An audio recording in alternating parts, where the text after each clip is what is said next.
Olá pessoal, estamos começando mais um programa Bem Viver nessa quinta-feira, que é um dia dedicado ao cinema, à literatura. E eu estou aqui com dois convidados especiais, que é Gustavo Felicíssimo, da editora Mondrongo, e Felipe Murilo Santana de Carvalho, que está lançando um livro nessa sexta-feira, não é isso? Isso. E aí eles vão falar um pouquinho sobre os 3 anos de editora. Esse livro está sendo lançado em comemoração aos 3 anos da Mondrongo. E um pouquinho do livro também. E vou pedir para que eles comentem sobre as atrizes mais belas do cinema. Aí eu não lhe avisei, né? Mas eu tenho certeza que vocês têm bom gosto. E só vale as antigas, viu? As novas não, porque a gente não sabe se essas novas serão esquecidas em breve. Então quando eu faço uma lista, eu vou só no clássico, né? Que já se tornou sagrado com o tempo. A gente sabe que ninguém vai esquecer uma Grace Kelly, uma Marilyn Monroe, uma Brigitte Bardot. Sobretudo a Brigitte Bardot em Búzios, né? Então, assim, eu fico pensando quando eu faço uma lista dessa, não dá pra falar de uma atriz que tá na moda agora. Talvez daqui 6 meses ninguém mais saiba quem é ela. Então eu vou lá atrás nessa lista. Então, bem-vindos ao programa Bem Viver. Quinta é um dia que a gente separa para falar só de coisas que a gente gosta e a gente quer compartilhar com o público. E aí foi bem a calhar, assim, vocês virem falar sobre literatura, né? Eu vou falar sobre o... Você tá em boa companhia, Felipe? Porque a gente vai falar um pouquinho, deixa eu mostrar, sobre o livro que Felipe está lançando sexta-feira. E hoje também eu vou falar sobre Crime e Castigo, de Dostoiévski. Está bem acompanhado. Vou começar com você, Gustavo, da editora Mondrongo. São 3 anos, não é isso? Isso. Me conta primeiro por que o nome Mondrongo. De onde você tirou esse nome? Isso, bom, nós tiramos da literatura, evidentemente. Mondrongo é um personagem de um poema, de um longo poema naturista de Sosígenes Costa, que é um poeta sul-baiano, natural de Belmonte, viveu muito tempo em Ilhéus e foi o primeiro vencedor do Jabuti em 1959. Né? Então, assim, uma honra da literatura, um dos pilares da literatura baiana. Em Ararana, ele tem um personagem que é o Mondrongo. O Mondrongo, ele é o colonizador. Aí me perguntam assim, Gustavo, mas você está homenageando o colonizador com o nome da sua... Não é bem assim. É que foram os colonizadores, e o Felipe, que é historiador, se eu estiver errado, ele pode me contradizer, né? Foram os colonizadores que trouxeram as primeiras sementes de cacau. Né? O cacau trouxe, digamos assim, toda a riqueza material. E disso, os grandes escritores sul-baianos fizeram, digamos, acabaram se servindo de todo o imaginário, né? Desse material trazido pelos colonizadores, né? Para forjar uma das mais ricas literaturas do mundo. Então, ela é, de alguma maneira, alguma homenagem aos colonizadores, sim, mas é, sobretudo, aos grandes escritores sul-baianos, como Jorge Amado, Adonias Filho, Marcos Santa Rita, Euclides Neto, Ciro de Matos, que se serviram desse material humano esplêndido, não é? E colocaram a nossa região no mapa daquilo que há de mais belo no mundo, que é literatura, que é cultura, que é conhecimento. Você acha que a nossa literatura ela é mais valorizada lá fora do que aqui, Gustavo? Essa é uma pergunta bastante complicada de se resolver. Pela sua experiência, porque eu sei que você vai para o mundo todo para falar justamente da literatura do sul da Bahia. E você também fala sobre ela aqui. Isso, claro. Então, você acha que a nossa literatura ela é mais valorizada? Olha, se a universidade ajudasse, se a UESC ajudasse, ela poderia ser melhor valorizada. Infelizmente, a UESC, por exemplo, aderiu ao Enem. Ora, para mim é um tremendo absurdo isso, não é? Porque se as universidades são feitas os campos são levados para o interior para valorizar as peculiaridades de cada região, nada mais absurdo do que você eliminar o vestibular, porque era justamente no vestibular que nós tínhamos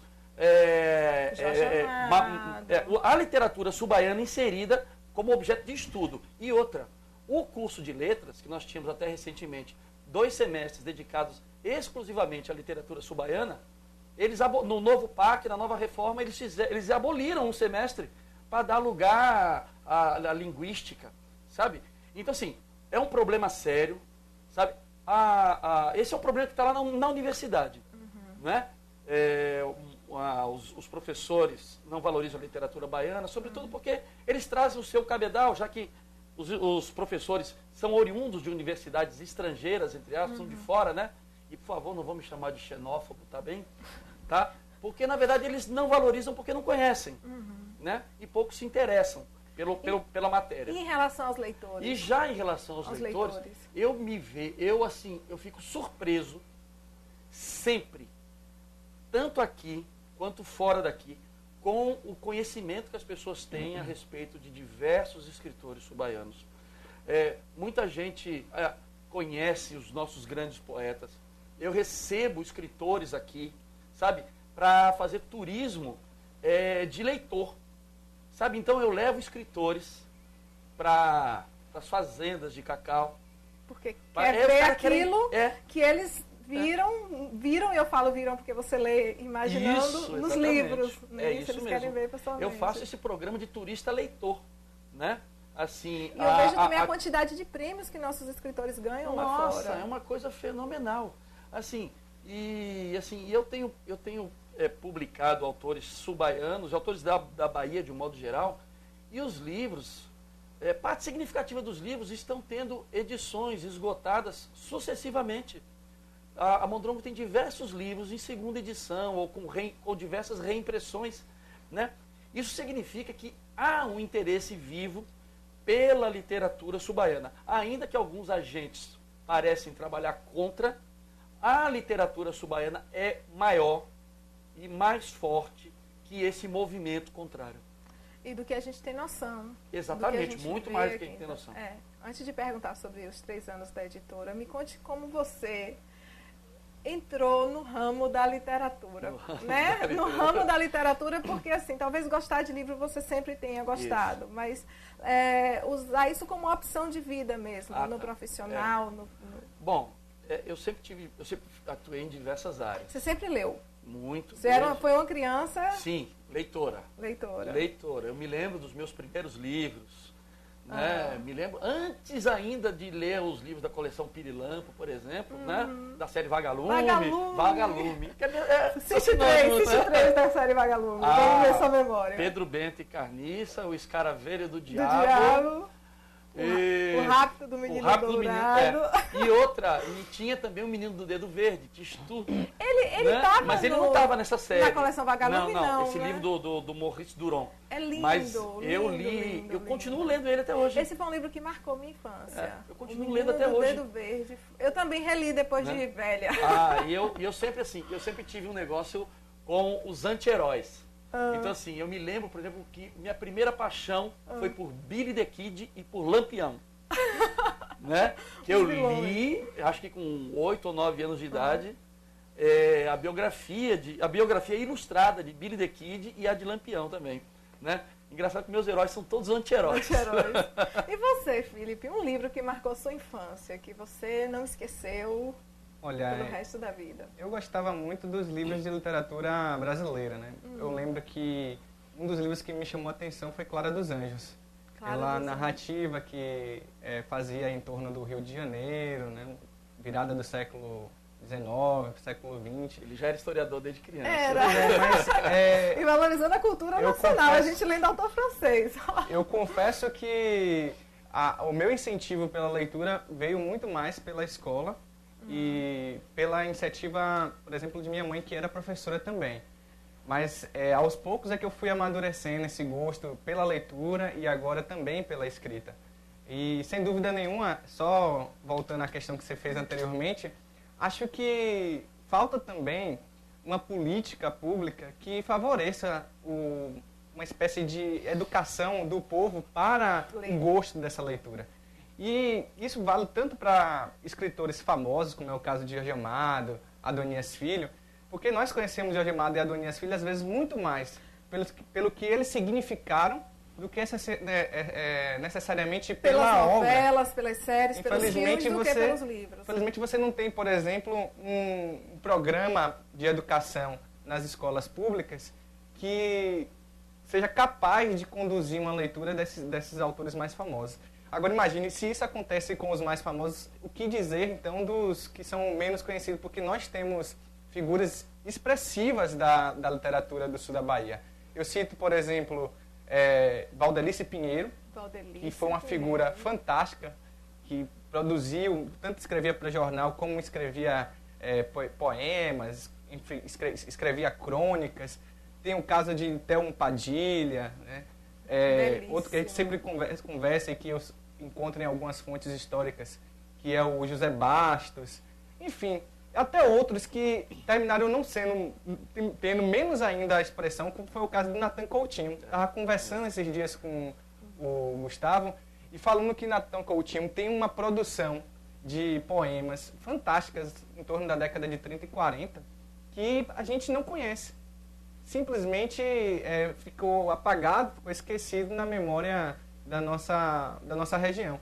Então, eu acho que falta também um programa público, uma espécie de política pública que seja capaz de trazer esses literatos para a gente. E, claro, iniciar esses jovens na leitura desses autores. Porque, às vezes, o jovem ele começa a ler, eu vou usar o termo, mas é o termo correto, obrigado.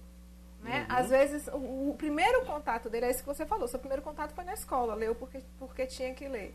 Raramente acontece da pessoa, por ela mesma, chegar e falar, não, vou começar a ler e se apaixonar. Tem que ter uma influência de alguém, ou de um professor, ou dos pais, né? A palavra ensina, o exemplo arrasta. Então, às vezes você começa dessa forma e você planta as sementes, alguns vão ler ali só aqueles 3 ou 4 livros, mas outros vão criar esse hábito e levar para a vida toda. E aí eu pergunto aos dois mesmo, aonde que seriam essas ações? Nas escolas, em espaços de leituras, né? Eu acho que falta tanto assim uma biblioteca, mas uma biblioteca aconchegante, né? Uma biblioteca onde as pessoas possam como é que eu vou dizer, um ambiente gostoso, que os jovens, as crianças sintam prazer em estar ali. Raquel, para ser sincero com você a respeito desse tema, esse é um assunto que eu não tenho certeza de nada. Eu sei que muita gente tem muita opinião a esse respeito. Eu sei muito mais o que falta, mas não sei exatamente o que deveria ter. Papo gostoso aqui no intervalo sobre literatura. Estávamos falando de que para começar a ler pode ser qualquer coisa, Gustavo? Sem dúvida. Indique aí um autor para quem está começando. Eu indicaria Maurice Duron com o livro O Menino do Dedo Verde. E em homenagem à minha esposa, a minha mulher, ela gosta que eu chame ela de mulher, não de esposa. O Pequeno Príncipe. O Pequeno Príncipe é belíssimo. Né? Eu vejo as pessoas citando muito o Pequeno Príncipe, mas poucas pessoas pararam para ler, né? Porque ele tem frases belíssimas, as pessoas citam, mas não leem a obra. Minha mulher é apaixonada, tanto que tatuou o Pequeno Príncipe. Mas ele é uma figura fantástica, né? Que faz a gente voltar a olhar para o que é realmente importante, a essência das coisas. Ok, entre o fruto e o ouro. Gente, eu recebi o release e eu gostei tanto que eu vou ler só o primeiro parágrafo do release, porque eu acho que quem lê esse release vai querer ler o livro. Ex-escravos brigando com seus antigos senhores pelo pagamento do trabalho pós-abolição. Isso a gente vai imaginando, né? Trabalhadores se organizando em sociedades de classe, prostitutas na maior algazarra em pleno centro urbano, mendigos dizendo não à limpeza social dos poderosos, uma Miss Brasil para servir de exemplo de progresso, trabalhadores rurais migrando para as maiores cidades do sul da Bahia, e estes são apenas alguns dos fatos históricos narrados pela obra Entre o Fruto e o Ouro, escritos de história social do sul da Bahia, que a editora Mondrongo lança em comemoração aos seus 3 anos de fundação. O livro é organizado pelos historiadores Felipe Murilo Santana de Carvalho, que nome grande, e Erasto Felício de Souza, e será lançado aqui em Itabuna, na sede da FIC, amanhã, não é isso? Sexta-feira, às 19h30. Eu fiquei com vontade de ler, fiquei imaginando tudo isso acontecendo, parecendo coisas de ficção, mas do que trata esse livro? Pois é, parece ficção, mas aconteceu de verdade, né? Bom, esse livro é uma iniciativa da editora Mondrongo, do qual a gente se orgulha muito, porque acreditamos que a editora tem uma proposta de trazer à cena novos pesquisadores, novos escritores para a nossa região e que acreditou também em um projeto diferenciado, porque a proposta desse livro é trazer ou recuperar a história de sujeitos que até então estiveram ausentes da memória, uma memória chamada de Saga do Cacau. Eu vou tentar explicar para vocês, né, assim, dentro dessa coisa de história do sul da Bahia, existe alguns paradigmas, né? Um dos paradigmas é exatamente uma memória que está muito vinculada à Saga do Cacau, né? De como heróis, né, pioneiros, levaram adiante isso que nós temos hoje, que nós chamamos de civilização grapiona, por assim dizer. E, em nome dessa Saga do Cacau, alguns sujeitos terminaram ficando ausentes dessa história. Então, a gente, por exemplo, tem muita dificuldade para falar de escravos na nossa região, porque sempre recuperamos a história dos trabalhadores do cacau, dos fazendeiros. Então, esse livro, por exemplo... A gente fala muito pouco disso. Sim, mas existe, inclusive, há coisas assim, que já foram escritas, claro que bem antes da gente, que chegaram a afirmar até que não existia não houve escravidão no sul da Bahia. Então, esse livro, ele traz pesquisas recentes, realizadas nas melhores universidades do país. Aí tem estudo da Unesp, da UFPE, da Universidade Federal da Bahia. É uma reunião de dissertações. São 9 capítulos. Dissertações de que mestrado são resultados e teses de doutorado. Correto, de dissertação e de tese. Então, ou seja, e são 9 capítulos que se propõem a dar conta de sujeitos que você acabou de ler. Ex-escravos no final do século XIX, trabalhadores que resolveram criar sua própria sociedade para evitar a pobreza, que uma delas é a Sociedade Montepio dos Artistas, e depois até, se tiver a oportunidade, queria rapidamente falar sobre o trabalho que é desenvolvido por lá. Outro caso que aparece nesse livro é um do célebre mendigo Papai Noel. Talvez algumas pessoas não lembrem, porque é um relato que acontece na década de 50, mas o Papai Noel uma figura fantástica que andava pelas ruas de Itabuna durante a década de 50, e era exatamente um contexto onde as pessoas queriam limpar a pobreza da cidade para trazer um ideal de progresso, de civilização, para afirmar a cidade. Aí pegava e queria mandar para asilos, onde eles colocavam esses mendigos. Só que, ao mesmo tempo, é errado a gente pensar que o mendigo não tem vontade. Ele tem vontade, ele quer exercer a liberdade. Mas vontade ele tem. Pois é, ele pode não ter casa, às vezes pode até faltar o que comer, mas ele também tem vontade. E às vezes essa vontade não estava dentro daquilo que era ir para um asilo. Então a história do Papai Noel é uma história que o Gustavo gosta de anti-heróis. Eu costumo dizer que ele é o anti-herói da modernidade, porque ele, no simples ato de existir, já incomodava as pessoas e colocava em discussão essa coisa do controle, da vigilância sobre as pessoas num período de progresso. A outra história fantástica, algumas pessoas podem também se lembrar, é a história da Miss Brasil, Maria Olívia Rebouças. Para quem não sabe, Maria Olívia Rebouças é itabunense e foi eleita Miss Brasil em 1962. Só que tem toda uma história que é muito interessante, porque quando ela ganha o prêmio, ela vem para Bahia, né? Temos foto dela aqui? Tem foto dela aí. E ela vem para Itabuna e há todo um alvoroço, né, para receber a Miss Brasil. Detalhe bem específico. Quando Maria Olívia Rebouças se elegeu Miss Bahia, não foi por Itabuna, foi por Salvador. Mas como ela ganhou o prêmio, né, ela acabou sendo incorporada pelas autoridades, né, pelos poderes públicos, e se tornou quase assim, ao mesmo tempo em que os prefeitos, os vereadores queriam projetar Itabuna como uma cidade progressista, eles incorporavam essa ideia uma cidade progressista tem a mulher mais bonita do Brasil. Então, Deixa eu ver se você consegue mostrar aqui a nossa Miss Brasil, Maria Olívia Rebouças Cavalcante, aqui na revista Cruzeiro, 1962. Uma história fantástica e que mostra assim como que a história de Itabuna pode ganhar outras áreas, belíssima, outros sentidos, né? belíssima. Como pensar uma Miss Brasil de Itabuna e que acabou servindo de referência para os ideais de progresso Que foi defendidos. reconhecida primeiro em Salvador. Que foi reconhecida, inclusive, primeiro em Salvador. Eu acho que tem muita coisa da nossa história que a gente não conhece. E eu digo até as pessoas que se dedicam, eu não me refiro nem ao público mais leigo. Há um tempo atrás, fui fazer um documentário contando a história da nossa antiga ferrovia, a Estrada Férrea, de Ilhéus, que vinha aqui, parava ali na Praça da FTC, passava por Mutuns, Rio do Braço. E quando eu falava para as pessoas que eu estava fazendo um documentário sobre a antiga ferrovia, que foi extinta, acho que em 64, Isso. não é isso? Ao falar data perto de historiador é um risco. E as pessoas não sabiam que aqui tinha tido uma ferrovia. E eu procurava assim, um pedaço de trilho para filmar e não tinha. A gente não preserva o nosso patrimônio histórico. Eu fui achar ali o vagão do trem, que na época estava no Detran em Ilhéus, mas estava numa situação assim, cheio de mato dentro. Eu acho que agora nem existe mais, porque isso era para estar sendo, né, Recuperado. O livro do Juba recuperado. Tenório sobre isso, né? Tem um livro do Manuel Senhor Tenório. A gente chama de Juba. Tem uma. Eu Manuel Tenório fez um livro, me baseei também. E tem um romance de Estradas Hélio de ferro, Pólvora. eu acho.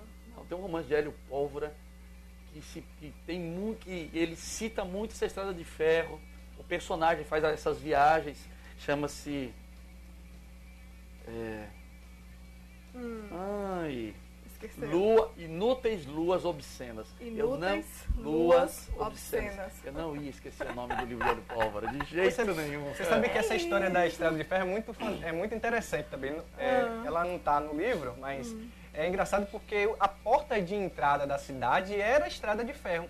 Porque até a década de 50, o uso de veículos era muito precário na estrada. Ilhéus-Itabuna era toda de chão, enfim. Então a porta de entrada da cidade era a estação onde hoje fica a FTC.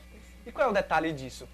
Imagine então aquela praça cheia de pessoas vendendo rolete de cana, mendigos, jogo do bicho. Aquela praça era simplesmente um universo heterogêneo de sujeitos transitando e que eram constantemente vigiados. Tem uma história que é muito fantástica, né? Os meninos vendiam um rolete de cana espetado na varetinha, né? Sei. E era muito comum as pessoas comerem, chuparem a cana, né? E depois fica o bagaço. Fica. Agora imagine você o que os meninos faziam com esse bagaço de cana. O quê? Uma guerra de bagaço. Não, calma, o detalhe não é só isso. Teve um fato que Tem o alguma jornal... coisa da Estrada Férrea aqui? Tem. Então tem vai falando uma que eu vou coisinha. procurando. Tem um relato que foi exatamente esse, da guerra de bagaço feita perto onde hoje onde era a antiga Igreja Universal, que antes era o cinema, ali era um cinema. E os meninos também se concentravam para vender Chegamos a ter coisas 6 ali. cinemas aqui, não é isso? Pois é, tivemos vários cinemas e hoje, lamentavelmente, não temos nenhum. Mas, enfim, havia uma circulação imensa de pessoas e em uma dessas guerras de bagaço, um menino atirou, né, um bagaço de cana que pegou na cabeça de uma senhora que era muito respeitada aqui em Itabuna, chamada Laura Conceição, que, por sinal, é a que ajudou a construir a Catedral São José, arrecadou doações. E essa doações. história acabou na imprensa e foi o bagacinho de cana. maior bafafá, porque era um afronte, né? Sujeitos brigando de forma tão vista naquela época, né? De forma tão incivilizada e atacar uma senhora que era respeitada pela sociedade. Então tem várias coisas que uma coisa que eu acho muito, acho que positiva na nossa história, Felipe, é que Itabuna é uma cidade recente, né? E a gente já específico aqui Itabuna. Como é uma cidade relativamente jovem, muitos dos personagens que fazem parte da história ainda estão vivos. Isso. Né? Ou tiveram contato com o pessoal que já não está vivo. Então, ainda é uma época em que dá para a gente pesquisar, para a gente reunir fotos, reunir recortes de jornais, né? Poesias rabiscadas em pedaços de papel, porque nem sempre a família tem esse cuidado de guardar esses pequenos pedaços da nossa história. Há um ditado que diz que a família é a traça dos escritores. Nossa, tenho sabe, muitos você exemplos pra chegar dar a assim para respeito pegar disso. fotografias e as fotografias estão dentro de um saco plástico, Isso. se desmanchando, fotografias importantes para a história. Então, talvez já existe na UESP o Centro de Documentação que faça uma doação desse material. Sim, sim. Nós temos pessoas físicas que têm esse cuidado com o acervo e reunir. Tem seu Newton, ali do Santo Antônio, é que eu conheço ele pelo apelido. Sim, eu conheço. Mas o apelido dele eu não posso falar no ar. Mas assim, as famílias que têm esse material em casa, que procurem ou pessoas ou centros de documentação para doar esse material, né, já que não querem ter esse trabalho de preservar. Tem muita coisa da nossa história ainda que dá para ser resgatado e dá para ser contado. Daqui a pouquinho eu quero que você conte como é que surgiu essa ideia de reunir tudo isso em um livro, tá bom? Nós vamos ao terceiro bloco, daqui a pouquinho a gente está de volta. Estamos de volta com o terceiro bloco do programa Bem Viver. E o papo tá tão gostoso que a gente ainda não falou das atrizes, de mulher bonita que a gente só falou sobre a nossa Miss Brasil, Grapiúna. A gente não falou de estreias, mas vamos continuar, porque daqui a pouquinho vocês já vão sair mais cedo, né? Eles não vão estar com a gente aqui no último bloco, porque eles têm um compromisso às 13 horas. Então esse é o último bloco. Eu quero que você conte pra gente como é que surgiu a ideia de reunir esses 9 trabalhos, são 9? São 9. E formar esse livro. Bom, nós tínhamos, na verdade, aliás, antes disso, nós todos somos jovens historiadores. Eu falo jovens, né, porque quando a gente se compara aos maiores, a gente ainda está um pouquinho, ainda tem que comer muito feijão para chegar até lá. 31 anos, é um menino. Pois é. Então, assim, nós tínhamos um grupo de pesquisa chamado Conflito Bahia, que tinha em comum o fato de que todos esses historiadores que estão reunidos estavam em programas de pós-graduação, estavam cursando mestrado, a maior parte, e outros cursavam especialização na época. E esse grupo era muito interessante, porque ao contrário do que existe na academia, uma certa vaidade, um egoísmo, nós fizemos esse grupo com uma espécie de produção coletiva. Então nós escrevíamos os trabalhos e submetíamos a que o parceiro lesse e comentasse. Então com isso a gente criou uma relação de solidariedade fantástica. Tanto que eu acho que esse livro que a editora Mondrongo oportunizou, além de ser um livro que se propõe a ocupar um território, né, na história, é um livro também geracional. E é só o primeiro. Porque Nosso projeto é fazer uma série. Pelo menos 2 por ano. É um livro geracional por quê? Porque ele marca uma geração de pessoas que estavam em um determinado momento, né, buscando espaço, indo até as universidades e pesquisando. Então esse livro surgiu dessa iniciativa de reunir todos os trabalhos que na época faziam parte, né, do círculo de discussão do grupo Conflito Bahia. E por que o nome Conflito Bahia? Porque a maior parte dos estudos que eram os temas eram ligados a conflitos conflitos culturais, conflitos políticos, conflitos econômicos. Então aí surgiu o nome de Conflito Bahia. Então esse livro, que é organizado por mim, por Erasto Felício de Souza, tem como participantes também, falando por ordem, né, o Ronaldo Lima da Cruz, que pesquisa escravidão e pós-abolição aqui no sul da Bahia, Carolina dos Anjos, que pesquisou as prostitutas de Itabuna na década de 40 e 50. Vale a pena ler, todos os capítulos valem a pena, mas esse das prostitutas tem uma coisa especial também. O outro trabalho que é o da Adriana Oliveira da Silva, que é sobre representações femininas e comportamentos de sexualidade, que fala sobre a Maria Olívia Rebouças. A professora Fabiana de Santana Andrade, que pesquisa as marisqueiras do Teotônio Vilela e do São Miguel. Priscila da Glória, que pesquisa os migrantes que formaram o bairro Maria Pinheiro na década de 80. Danilo Ornelas Ribeiro, que estuda os discursos criados por autoridades sobre o sul da Bahia, que é o que fecha o nosso livro.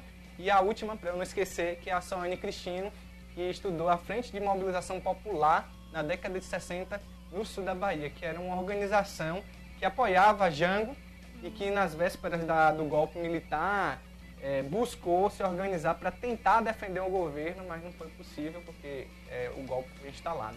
Agora, a opinião de editor. Esse livro, que é uma reunião de teses e dissertações, esse livro é para todo mundo? Qualquer pessoa consegue ler e gostar e sentir prazer? Seguramente, porque o Felipe e o Erasto tiveram a preocupação de... Tem todo, digamos assim, todas as exigências de um texto acadêmico, né?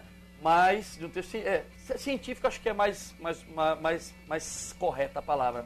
Mas também tem a preocupação com a linguagem, né? Então, assim, uma linguagem coloquial, acessível, ao nível da fala comum, né? Que tanto o maior erudito quanto, digamos assim, a pessoa menos lida vai ler, entender e, o mais importante, compreender o que está aí. Se deliciar, né? Seguramente, assim, a leitura é para ter, usar a palavra gozo, para ter prazer, dúvida, é isso mesmo. Para você perder a noção. Não é sempre que uma pequena editora como a nossa faz um investimento num livro com quase 400 páginas e tem essa coisa toda, né? E a capa tá belíssima, gente, parabéns. Criação a capa tá muito bonita Ulisses mesmo. Góes. A capa tá muito bonita. Gustavo, e esse livro vai ser lançado na sexta em comemoração aos ao 3 anos da aniversário de Mondrongo. 3 anos. Fala um pouquinho sobre o nascimento dessa filha, né? Isso que a gente dedica horas, tempo, sacrifício, que a gente ama, acaba se tornando também. Eu não consigo fazer, eu não vejo a minha vida de outra maneira. Essa editora, junto com a minha filha, minha mulher, minha casa, né, são meus templos, né, meus templos particulares, né? Eu trabalhava para diversas editoras, fazendo revisão, organização de livros, trabalhava para editoras do eixo Rio-São Paulo e Espírito Santo, fazendo trabalhos diversos, né? E sempre fui escritor, né? Sempre fui mais conhecido como poeta, e minha obra é traduzida em diversos idiomas, publicada em vários lugares do mundo. Mas assim, para ganhar o pão e pagar as contas, eu fazia de tudo. Eu trabalhava com publicidade e era diretor da Fundação Cultural de Ilhéus. Só que nada do que eu fazia me satisfazia. Era sempre um pé no saco. Eu ter que sair da minha casa e ir fazer o que eu não queria. Até que um dia, conversando com o Romualdo Lisboa, diretor lá do Teatro Popular de Ilhéus, aí ele virou e falou assim: velho, eu quero montar uma editora ligada ao Teatro Popular de Ilhéus. Só que eu não tenho dinheiro, eu não tenho como te garantir salário, eu não tenho como... Eu disse: você quer fazer? Porque o Teatro Popular de Ilhéus é uma entidade respeitadíssima, né? Você quer fazer? Eu quero montar uma editora. Eu vou pedir demissão amanhã da Fundação Cultural de Ilhéus. Eu tinha um salário confortável, né? E nessas condições, eu pedi a demissão, sem nenhum centavo no bolso, cuidamos da documentação, lançamos um livro de Romualdo para capitalizar, que foi o Teodorico Majestade, a peça de teatro, né? A gente transformou em livro a peça e as últimas Teodorico Majestade, As Últimas Horas do Prefeito, e lançamos em livro. E captaram recursos. Captamos alguma coisa, né? Conseguimos capitalizar um pouquinho. Aí eu reuni 5 poetas da minha geração: Daniela Galdino, eu, Geraldo Lavigne, André Rosa, Daniela Galdino, Geraldo Lavigne, André Rosa. Porque ele falou os 9 sem pestanejar. Os 9. E Heitor Brasileiro. Ok. Né? E a gente se cotizou e lançamos os 5 primeiros livros de poesia. Porque, para quem não sabe, a Mondrongo ela é conhecida e reconhecida na Bahia e fora da Bahia como uma editora de altíssima qualidade na área da poesia. E uma editora que trabalha a preservação da memória subaiana. Tanto que nós já fomos motivo de estudo. Uma pena que a gente nunca foi motivo de estudo na UES, que é a nossa universidade. A gente foi motivo de estudo na UFES. Montaram um seminário sobre literatura brasileira contemporânea e o tema tinha um tema lá que era o caso Mondrongo. As pessoas espantadas com a qualidade dos livros de poesia de uma editora radicada no sul da Bahia que vem tendo tanta visibilidade. Vocês começaram assim, captando recurso, reunindo amigos? Juntamos os amigos, fizemos vaquinha mesmo, os primeiros livros. E aí começamos a lançar a poesia, porque a obra... E vender. Tem que ter a gente faz lançamento de livro. Escritor, ele está muito preocupado em escrever. Tem esse lado comercial que é uma... Sim, mas nós temos que... Nós que todos correr nos atrás. empenhamos. Tem que correr atrás. Nós todos nos empenhamos, reunimos no lançamento mais de 300 pessoas, né? Conseguimos vender e fomos tocando. Só que chegou num momento que muita coisa estava incompatível entre a Mondrongo e o Teatro Popular de Ilhéus, porque o Teatro Popular de Ilhéus é ponto de cultura do Estado, e aí ele já recebe dinheiro, e a gente não podia participar dos editais. Aí o Romualdo virou, me deu carta branca e disse, ó, meu, toque o barco, abre uma pessoa jurídica aí, pegue o nome e vá adiante. E hoje, 3 anos depois. Vou solo e, assim, feliz da vida, porque a gente consegue fazer bons livros. Eu só publico livro que eu posso assinar embaixo, livro que eu assinaria. Leio tudo, eu reviso tudo. O livro de Felipe eu não precisei revisar, o Felipe fez todo o trabalho. Né? Mas os livros de literatura, ficção, poesia, eu pessoalmente leio tudo, reviso tudo, opino. Agora uma pergunta. Opino e levo os autores a melhorar suas obras. Seus próprios textos, você consegue revisar? Não, de forma alguma. São os meus amigos, eu troco. Fica cego. Mas a gente. E tem uma outra coisa. Eu sempre peço aos meus amigos fazerem o que eu faço com os meus autores. Eu faço sempre revisão crítica. Não é apenas uma revisão ortográfica e gramatical. Eu comento.